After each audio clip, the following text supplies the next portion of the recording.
The laughter started before the bidding even began. Men standing near the machinery trailers slapped each other on the shoulders. Someone whistled. Someone else shook his head and muttered that the thing wasn't worth hauling home for free. By the time the old forklift finally lowered the massive black safe onto the wooden pallet in front of the crowd, half the people gathered at the auction grounds were smiling. The metal door was warped from heat. The paint had burned away years ago. One side looked like it had been melted by a blowtorch, and the brass combination dial had turned dark from smoke and fire. Whatever had once been inside was surely gone. At least that was what everyone believed. But standing quietly with his hands inside the pockets of his tan jacket, saying absolutely nothing, was a man who had learned long ago that sometimes the things everyone laughs at deserve a second look. Before we continue, tell me where you're watching from and what age you are today. I always enjoy seeing how far these stories travel. Because on an October afternoon in 1959, in a little town sitting along Route 66, a burned-out safe that everyone considered worthless was about to lead John Wayne toward one of the most unforgettable discoveries of his life. October 1959 had arrived with clear skies over Tucumcari, New Mexico.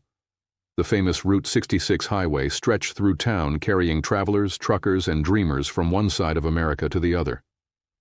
Neon motel signs still glowed after sunset, diners stayed busy, and gas stations lined the roads welcoming visitors heading west toward California.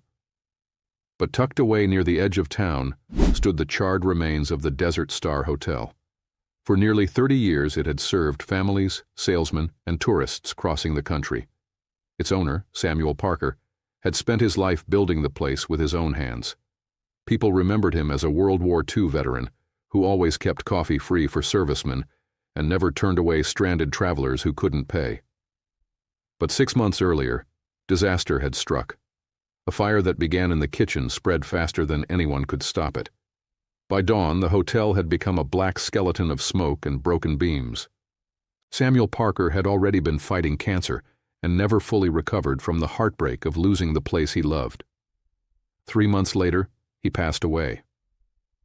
His widow, Evelyn Parker, moved into a small house across town, believing everything that had mattered to her husband had been destroyed forever. With debts mounting and taxes overdue, the remaining property was ordered to be sold piece by piece. Furniture, signs, kitchen equipment, paintings, radios, and whatever survived the flames were now scattered across the auction grounds waiting for new owners. Most people came hoping for bargains. Nobody came expecting history. John Wayne happened to be in New Mexico that week attending a charity rodeo outside Albuquerque. A friend had mentioned the auction in Tucumcari, and like many men who appreciated old things, Wayne decided to stop by before heading west. He arrived shortly after noon, wearing a simple work jacket and a Stetson hat pulled low against the sun. He wasn't looking for anything specific.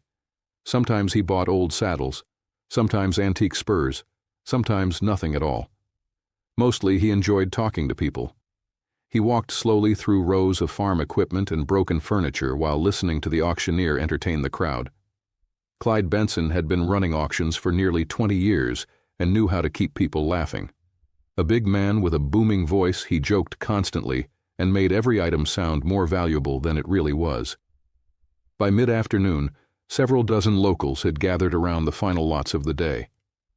Earl Dobbs, the town mechanic, stood with a cup of coffee laughing with friends as tractors, refrigerators, and old signs changed hands. Then workers brought out the final item. Even before anyone announced it, the crowd started chuckling. 2 men operating a forklift struggled to move the enormous black safe onto a wooden platform. Burn marks covered every inch of it. The hinges looked bent. One handle had melted. The door refused to open. Smoke stains still remained in the cracks. Clyde Benson removed his hat and grinned. "Gentlemen," he shouted, "I present to you 900 pounds of bad luck. Anybody need the world's ugliest paperweight?" Laughter exploded. Someone shouted, "Sell it for scrap!" Another voice yelled, "You couldn't pay me to haul that thing home." Even Sheriff Ben Harper, who had known Samuel Parker for years, shook his head and smiled. "Everything inside that safe cooked 6 months ago," he said quietly. "Nothing but ashes now." The crowd expected Clyde to move on to closing announcements, but instead he raised his hand. "Let's have some fun," he shouted. "Who'll give me $50? Nobody answered. More laughter followed. 40? Nothing. Earl Dobbs pointed toward the safe and laughed so hard he nearly spilled his coffee. "That thing ain't opening till Judgment Day," he shouted. Another man suggested using it as a boat anchor. Clyde laughed along with everyone else. $30 then? Still silence. A few people were already turning away when a calm voice came from the back of the crowd. $90. Every head turned. The laughter stopped. Clyde blinked. Earl Dobbs nearly choked on his drink. Standing quietly beneath the bright New Mexico sunlight, John Wayne raised one hand. For a second, nobody spoke. Then the crowd burst into even louder laughter than before. Earl pointed toward Wayne and shouted, "Duke, you buying yourself a barbecue pit?" More laughter followed. Someone yelled, "You got robbed before the bidding even started." Clyde Benson shook his head and smiled. $90 from Mr. Wayne. Anybody foolish enough to go higher? Nobody moved. Going once, going twice, sold. The hammer struck the table and the crowd applauded as though it were the funniest thing they had seen all year. But while everyone else laughed, John Wayne stepped forward and placed one hand against the burned steel door. His expression never changed. Something about the safe bothered him. Something about it felt unfinished. Most people saw scrap metal. But standing there beneath the autumn sun, with laughter still echoing around him, John Wayne had the strange feeling that somebody, somewhere, had wanted whatever rested inside that safe to survive. And before the night was over, he intended to find out why. The workers helped load the enormous safe onto a flatbed trailer while the jokes continued. Earl Dobbs wiped tears from his eyes from laughing so hard and called out one last time, "Hope you've got dynamite, Duke, because that old monster ain't opening with a key." Even Clyde Benson shook his head and smiled as he handed over the paperwork. Sheriff Ben Harper walked over and leaned against the trailer, studying the charred steel. He had known Samuel Parker since they were young men. They had hunted together, attended church together, and watched Route 66 transform their little town from a sleepy railroad stop into a busy highway community. "Sam kept everything important in there," the sheriff said quietly. "Insurance papers, medals, family photographs, old letters. But that fire burned for 6 hours. Whatever survived the heat, the water finished off." Wayne listened carefully but said nothing. He simply nodded and continued examining the warped door. One corner had buckled inward, while another remained strangely intact. It was almost as if the safe had fought the fire and somehow survived. "You mind if I ask something?" Wayne finally said. "Did Mrs. Parker ever see it after the fire?" Sheriff Harper shook his head. "No, she couldn't bear it. After Sam died, she just wanted the memories behind her. Poor woman thinks everything he treasured disappeared with the hotel." Wayne looked at the black steel once more. Something about those words stayed with him. Everything he treasured. Most men treasured money. Some treasured deeds and contracts. But men like Samuel Parker, men who had survived war and built lives with their own hands, usually treasured different things. Memories, photographs, letters, the things no amount of money could replace. By sunset, the safe sat inside an old machine shed belonging to Frank Morales, a local welder and locksmith who had agreed to help Wayne for a few dollars and the promise of a good story. Frank had spent 30 years repairing farm equipment and opening everything from bank vaults to stubborn tractor engines. The moment he saw the safe, he burst out laughing. "John, I thought folks were exaggerating. Good Lord, this thing looks like it fought the Germans." Wayne smiled slightly. "Think we can open it?" Frank walked around it slowly, scratching his chin. "Open it? Sure. Tonight? That's another question."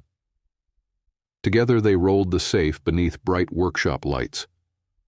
Frank examined the hinges while Wayne brushed away layers of soot with an old rag.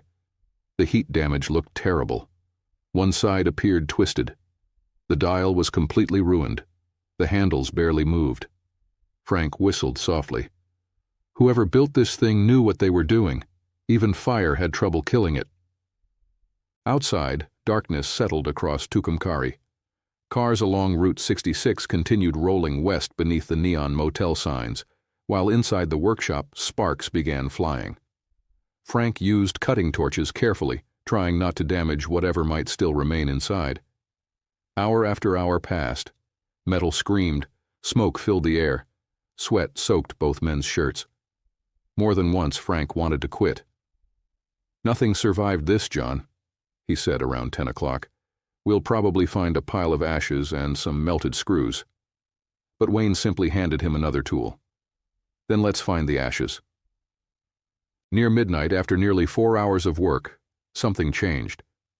Frank stopped cutting and stared. Beneath the outer shell sat another steel compartment, smaller, stronger, nearly untouched by the flames. Both men looked at each other in silence. "Well, I'll be damned," Frank whispered. Carefully they pried away the damaged metal until the inner compartment became visible.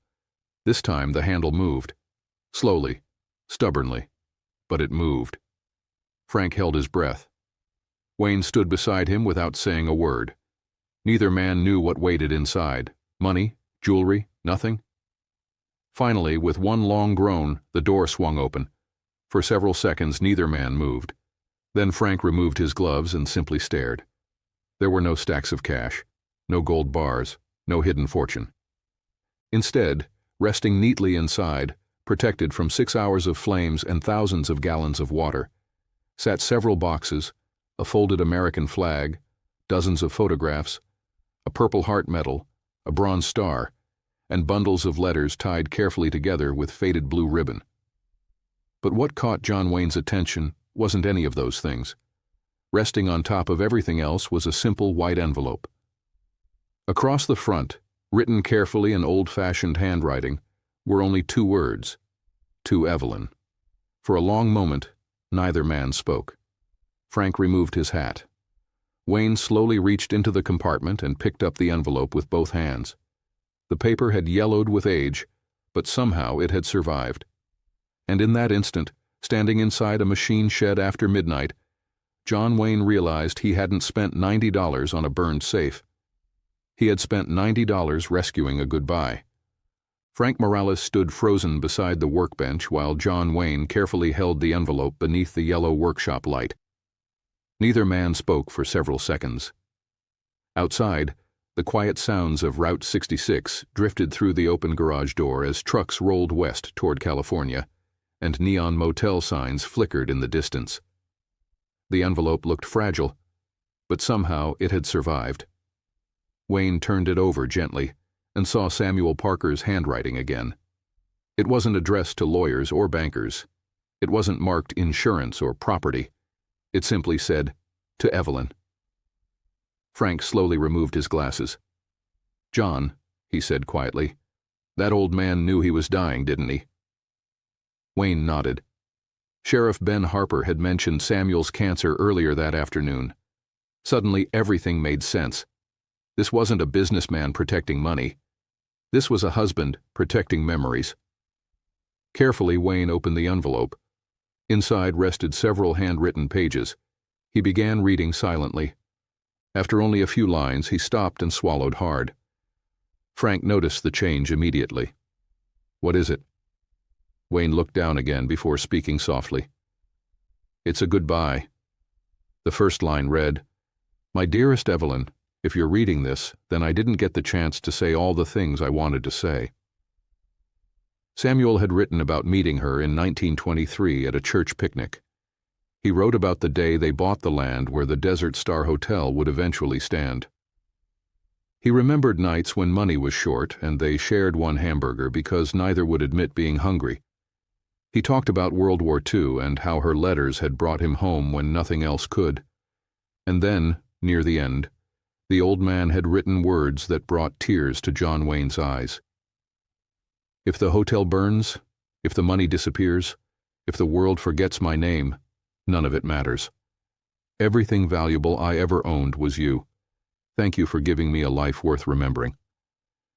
Frank turned away and pretended to organize tools. The truth was, His eyes had filled with tears too. But there was more inside the compartment.